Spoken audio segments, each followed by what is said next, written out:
નમસ્કાર. ખેતીના સાધનો માટે સરકાર તરફથી જે મોટી સબસિડી મળે છે એના વિશે જાણો છો?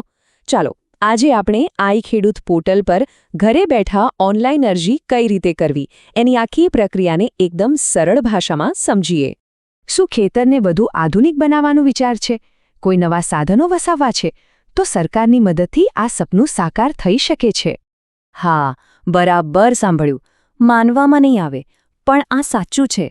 ટ્રેક્ટર જેવા મોટા અને મોંઘા સાધનો માટે સરકાર 10 લાખ રૂપિયા સુધીની સબસિડી આપી રહી છે.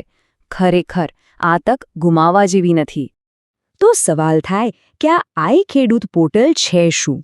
જો એકદમ સાદી ભાષામાં કહીએ તો આ ગુજરાત સરકારની એક ઓનલાઈન ઓફિસ જેવું છે. અહીંથી કોઈ પણ સરકારી યોજના કે સબસિડી માટે સીધા ઘરેથી જ અરજી કરી શકાય છે. કોઈ ઓફિસના ધક્કા ખાવાની જરૂર જ નહીં. સારું, તો અરજી કરતા પહેલાં થોડીક તૈયારી કરી લઈએ તો કામ એકદમ આસાન થઈ જશે. ચાલો આપણા આ પહેલા વિભાગમાં જોઈએ કે કયા કયા કાગળો તૈયાર રાખવાના છે અને કોણ આ યોજનાનો લાભ લઈ શકે છે.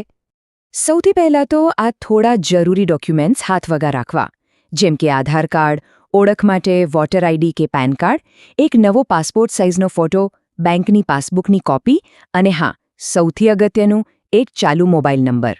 હવે અમુક ખાસ કિસ્સામાં બીજા અમુક કાગળોની પણ જરૂર પડી શકે છે. દાખલા તરીકે જમીનના પુરાવા માટે 7/12નો ઉતારો. જો જમીન સંયુક્ત માલિકીની હોય તો બીજા માલિકોનો સહી કરેલો સંમતિપત્ર, અને જો SC, ST કેટેગરીમાં અરજી કરવાની હોય તો જાતિનો દાખલો. તો આ લાભ કોણે કોણે મળી શકે? બસ ગુજરાતના રહેવાસી હોવા જોઈએ અને વ્યવસાયે ખેડૂત હોવા જોઈએ.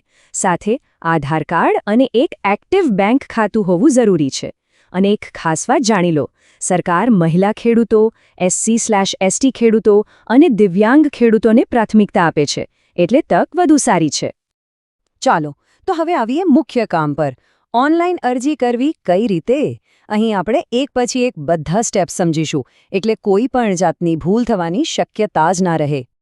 આ વેબસાઇટનું સરનામું બરાબર નોંધી લો. ikhedut.gov.in. આ એક જ સાચી સરકારી વેબસાઇટ છે, એટલે બીજી કોઈ ખોટી જગ્યાએ ન જતા. બધી જ અરજી અહીંથી જ કરવાની છે. ફરી એકવાર કહી દઉં, ikhedut.gov.in. તો આ રહી મુખ્ય પ્રક્રિયા. સૌથી પહેલાં વેબસાઇટ ખોલીને યોજનાઓ લખેલું હોય ત્યાં ક્લિક કરો. પછી ખેતીવાડી વિભાગમાં ઘણી બધી યોજનાઓ દેખાશે. એમાંથી જે લાગુ પડતી હોય એ પસંદ કરો. જો પહેલીવાર અરજી કરતા હો તો ના પસંદ કરીને નવી નોંધણી કરી લો. બસ પછી ધ્યાનથી બધી વિગતો ભરીને ફોર્મ સબમિટ કરી દો. હા, સબમિટ કરતા પહેલાં બધું બરાબર 2 વાર ચેક કરી લેજો. અને હા, જરા પણ ચિંતા ન કરતા. જો ઓનલાઈન અરજી કરવામાં ક્યાંય પણ મૂંઝવણ થાય તો મદદ માટે ઘણા રસ્તા છે. નજીકના કોમન સર્વિસ સેન્ટર એટલે કે CSC સેન્ટર, તાલુકાની કૃષિ કચેરી કે પછી ગામના ગ્રામ સેવક પાસે જઈને પણ મદદ લઈ શકાય છે. સરસ, અરજી તો સબમિટ થઈ ગઈ, પણ અહીં કામ પૂરું નથી થતું. હવે આગળ શું થશે? તો આપણા ત્રીજા વિભાગમાં આપણે એ જ જાણીશું કે અરજી કર્યા પછી શું થાય અને એનું સ્ટેટસ કઈ રીતે ચેક કરી શકાય. આ વાત બરાબર ગાંઠ બાંધી લેજો. અહીં સબસિડી પહેલાં આવો પહેલાં પામુના ધોરણે મળે છે. એનો સીધો અર્થ એ છે કે જે જેટલું જલ્દી અરજી કરશે એના ચાન્સ એટલા જ વધારે. એટલે છેલ્લી તારીખની રાહ જોવામાં બિલકુલ ના રહેતા. તો વર્ષ 2026 માટે આ તારીખો ખાસ નોંધી લો. અરજીઓ 27 માર્ચથી શરૂ થઈ ગઈ છે અને 26 એપ્રિલે બંધ થઈ જશે. એનો મતલબ કે અત્યારે અરજીઓ ચાલુ છે. આ તારીખ ચૂકાય નહીં એનું ધ્યાન રાખજો. હવે અરજી કર્યા પછી એનું સ્ટેટસ જાણવું પણ એકદમ સહેલું છે. ફરીથી આઈ ખેડૂત વેબસાઇટ પર જઈને અરજીની સ્થિતિ લખેલી લિંક પર ક્લિક કરવાનું. પછી બસ અરજી નંબર અને મોબાઈલ નંબર નાખશો એટલે તરત જ બધી માહિતી સ્ક્રીન પર દેખાઈ જશે. ચાલો હવે આપણે આખી વાતનો ટૂંકમાં સાર સમજી લઈએ.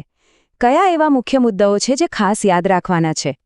અહીં જોઈ શકાય છે કે સરકાર કેટલી મોટી મદદ કરી રહી છે. સામાન્ય સંજોગોમાં 40%થી લઈને ખાસ કિસ્સામાં 90% સુધીની સબસિડી મળે છે. અને સૌથી સારી વાત શું છે ખબર છે? પૈસા સીધા બેંક ખાતામાં જમા થાય છે, વચ્ચે કોઈ વચેટિયા નહીં. આ જ તો આ યોજનાની પારદર્શિતા છે. તો 3 મુખ્ય વાતો જે બિલકુલ ભૂલવાની નથી. પહેલું, અરજી ફક્ત અને ફક્ત iKheduth.gujarat.gov.in પર ઓનલાઈન જ થશે. બીજું, છેલ્લી તારીખ 26 એપ્રિલ 2026 છે. અને ત્રીજું, આ પહેલાં આવો પહેલાં પામોના નિયમ પર છે, એટલે અરજી કરવામાં મોડું ન કરતા. તો હવે વિચારવાનો સમય છે. એવું કયું એક નવું સાધન છે જે ખેતરની અને મહેનતની આખી કાયાપલટ કરી શકે છે? સરકારની આ સબસિડી એ સપનાને સાકાર કરવાની એક સોનેરી ચાવી છે. આ તકનો લાભ જરૂરથી લેજો.